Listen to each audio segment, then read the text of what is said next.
the product that they might be offering you. There's nothing wrong with that. There are great I can't talk, products along those lines. But, as far as independence, yes, exactly. Those were the firms that we targeted, were the independent fee-only firms. And you are absolutely right about the focus. Good. So moving along, you have a question here, and it is, will you be the only person working with me? So you're suggesting that they get an understanding of whether they're going to be dealing with a person that's currently sitting across from them, or might they never see that person again, or might there be others that are involved in the planning and ongoing service. So I think this is a really good point, because as our industry evolves, you're seeing less and less individual sole practitioners, and you're seeing more and more teams. Those teams take different forms.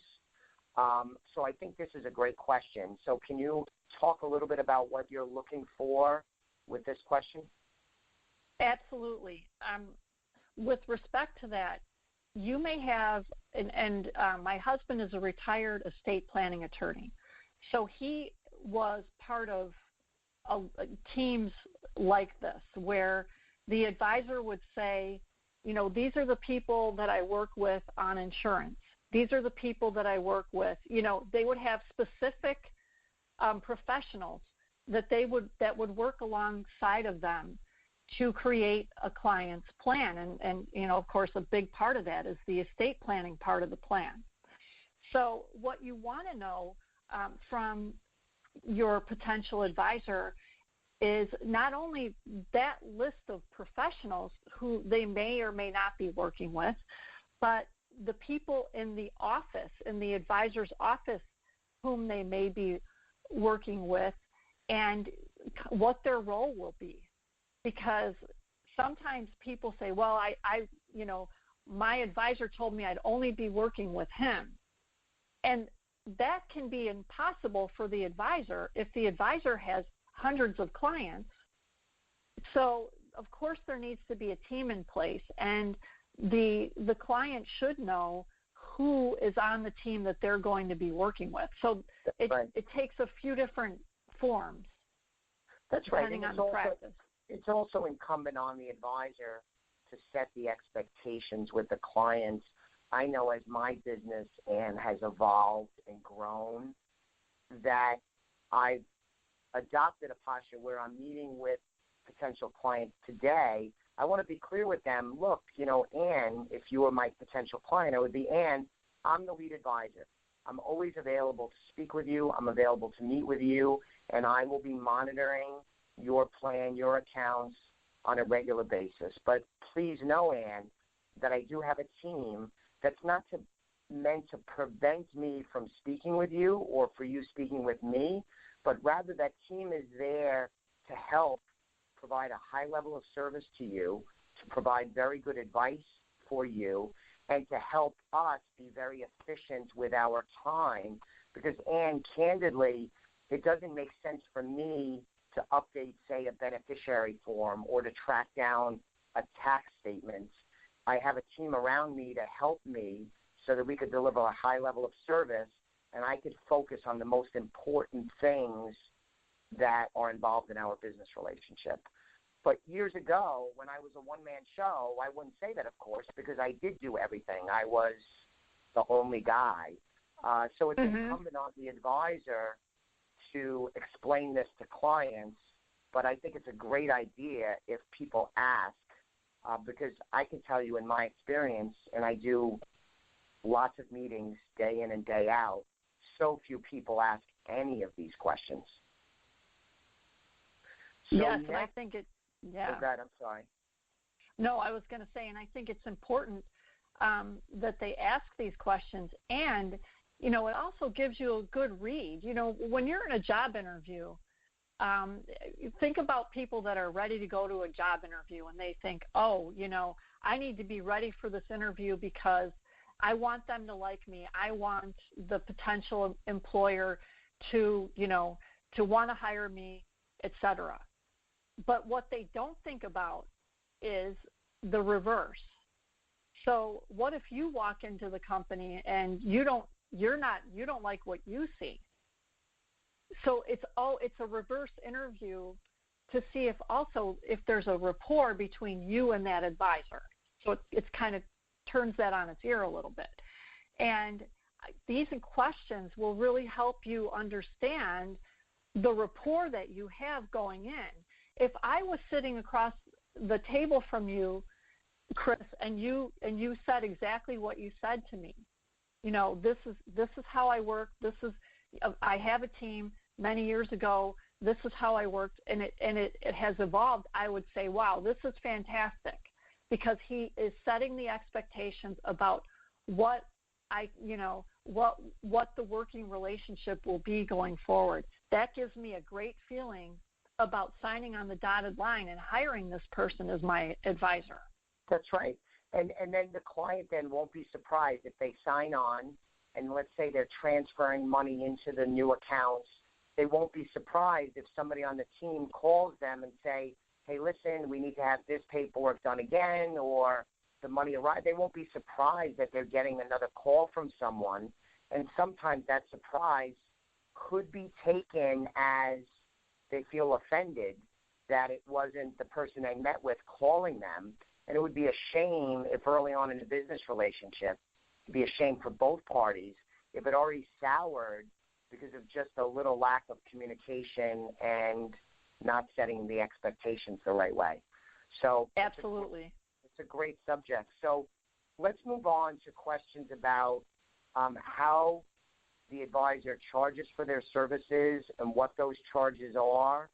So there's, again, a multitude of different ways that advisors work in the marketplace. And in today's world, it's changing, and it's already changed a lot over the last 5, 10, 20 years. And I expect we'll continue to see more changes as we move forward. So talk a little bit about what you're looking to find out with those type of questions. When you ask an advisor how much they typically charge, what you want to really know is, first of all, kind of in the back of your mind, when you go to an advisor, you're going to have an idea what type of services you may want or need. And as you ask this question, you may completely change your mind about what you want or need. So you may go into the office and say, I'm really just looking for a financial plan. So you could ask the advisor, first of all, will you just do a standalone plan? And so that's one question. Then if you're looking for an advisor to take your assets under management, which means manage your assets.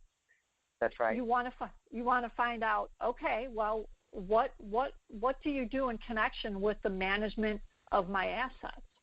That's right. You want to find out what services are included in that, how they're paying. Is it hourly? Is it an annual fee? Is it a percentage of the assets? Will you be charged commissions and or transaction fees? You would want to flesh that out. Yeah, absolutely. But even though this is a good question, Ann, and I think clients should ask, isn't it fair to say, if we flip this a little bit, that if you're sitting, this would be my advice to consumers, if you're sitting with an advisor and the advisor doesn't talk, at least conceptually, about their fee structure and how they're paid and what their deliverables are, that would be very worrisome. The advisor doesn't necessarily in the first meeting say, I'm going to charge you X number of dollars or this percentage or that commission. But if they don't talk about it, that seems to me to be lacking in transparency, and that would be a worrisome sign. So clients should ask, but I would also say if the advisor doesn't bring it up and address it, that would be a little problematic because it's a hint that they may not be as transparent as a consumer would really want. Absolutely.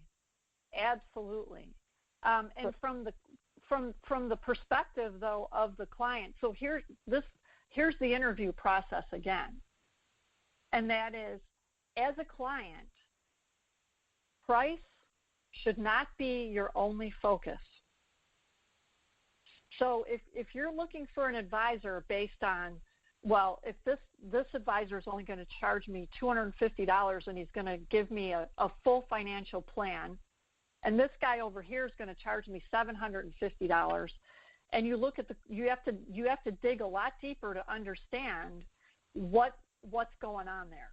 You know, yes. You have to ask the questions about, well, what's included in this, and you know, you'll also, if someone's taking your assets under management, you're definitely going to want to know, okay, well, what is it? Is it, you know, and are there break points in?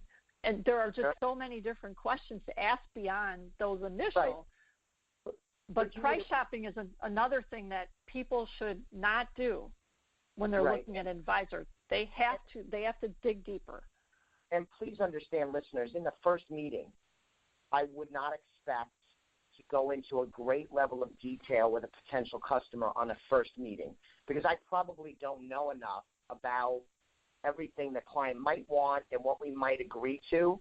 So in my mind, if you can picture it, Ann, and for those of you listening, is that it would be just a higher level conversation of the fee structure, the deliverables, and how it works. At a second meeting, where you're expecting perhaps to get more specifics in terms of proposals and maybe signing of agreements or account openings, at that point you do need much more specificity. But in a first meeting, it may not necessarily drill down to all the teeny tiny parts in every piece of the equation, but you at least want to cover the subject. And so this is a great list, and we're going to make these questions available on the Elliott Wealth website. That's www.elliottwealth.com. That's 2 L's, 2 T's. And you see her list of questions will be at the website, so you could check those out. Because of the sake of time, we didn't quite cover all of them, but it is a very good list. And this was so enjoyable. I said at the outset I was looking forward to it, and you certainly didn't disappoint. I appreciate you giving us some time today. Any closing thoughts about selecting an advisor and what interview questions you want to have for them? One of the things I would like to close with is there is a term called emotional intelligence that has, you know, it has become industry wide, and now it's much more known than it used to be. And that is one of the things that you want to look for in any relationship that you are embarking upon. And that would speak in a client-advisor relationship. If you're sitting across from the table with someone who doesn't seem like they're in tune with what you're looking for as far as someone to help you with your financial picture, then you need to pay attention to that. One of the things that I found in working with the different advisors that I did was that there were some advisors who were absolutely on point, very, very tuned into the client needs, et cetera. There were others who were more focused on financial results, and they couldn't quite connect on a level with their clients that their clients could establish that solid rapport. Right. So that's something to absolutely look at as well, because what could fill in that gap would be the team that the advisor has. So that's something that people don't often think about either when they're walking into the advisor's office. So if I could paraphrase, Ann, you could sit down with an advisor, let's say a husband and wife could sit down with the advisor, ask these questions, and get really good answers. The right experience, they have the right services, they have the right level of independence, everything is good. But if you don't connect with that person, if you can't see yourself working with him or her and their team, if you're just not feeling it, and we're talking something that's a little instinctual, a little gut reaction